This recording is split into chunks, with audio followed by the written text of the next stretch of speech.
All right, seventh graders.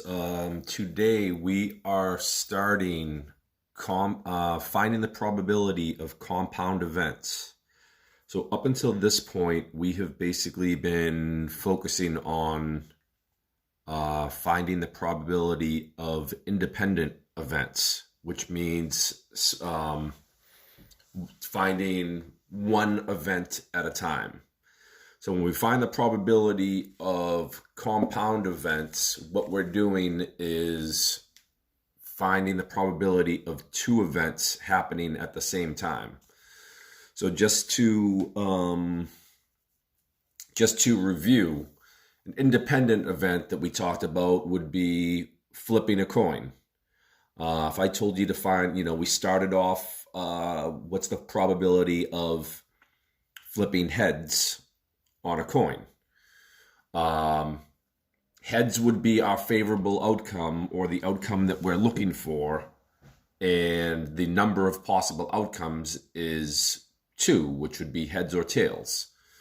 So heads would be there's obviously one heads, and then the number of possible outcomes is either heads, um, heads or tails. That's two. So the probability of finding a heads would be 1 over 2. We could say the same thing for tails. Finding the probability of tails would be 1 over 2 as well, because tails is what we're looking for, and there's two possible outcomes. So it would be 1/2, 0.5, or 50%. Another independent event that we talked about was rolling a dice.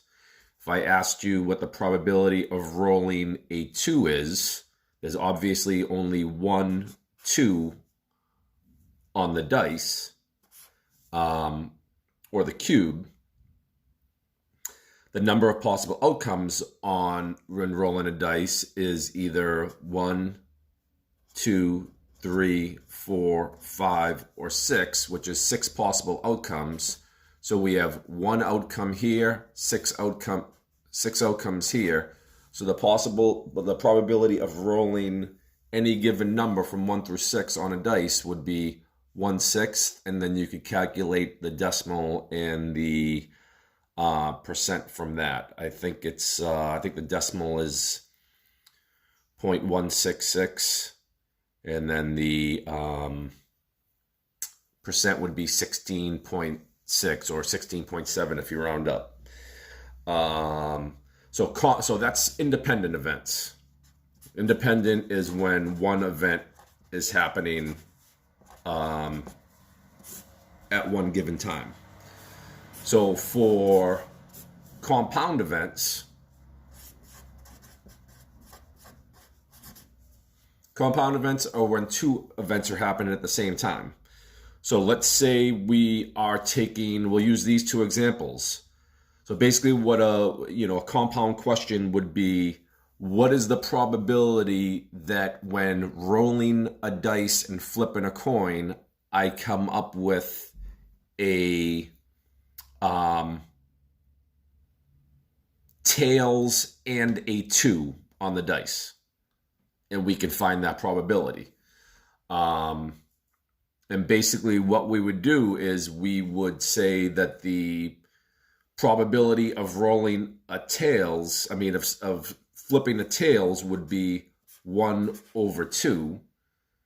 And then the probability of rolling a 2 on the dice, I think I said 2 before, would be 1 out of 6, because rolling any number would be the same percentage on a dice. So it would be 1 out of 6.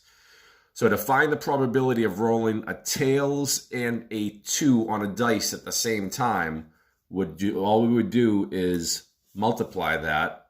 We multiply across. 1 times 1 is 1. 2 times 6 is 12. So basically that's what you do. Another example would be, let's say we were going to roll a dice and spin a spinner. So the question might be, let's say the spinner has, so we got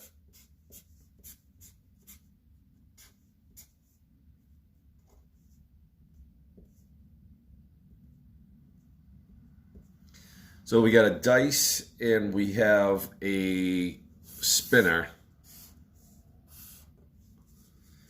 And let's say that spinner has blue, yellow, green, and red. So the question might be, what is the probability that I spin a blue and roll a 1? So the probability that I spin a blue would be, blue is our color that we're looking for, and there is 4 possible colors: blue, yellow, green, and red. So we have one, our favorable outcome up top is the one we're looking for, and there's 4 possible outcomes.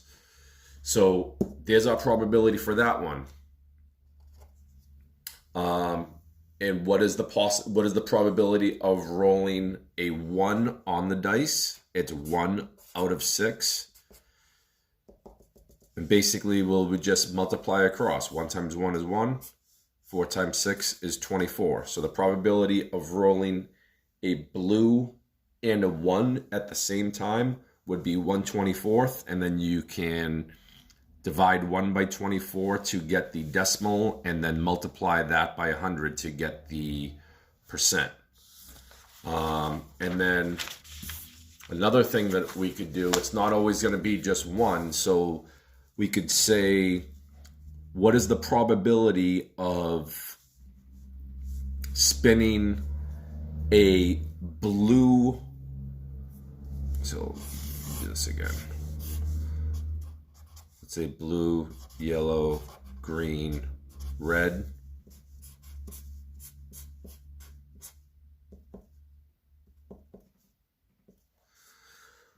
We could say, what is the probability of rolling a blue or a yellow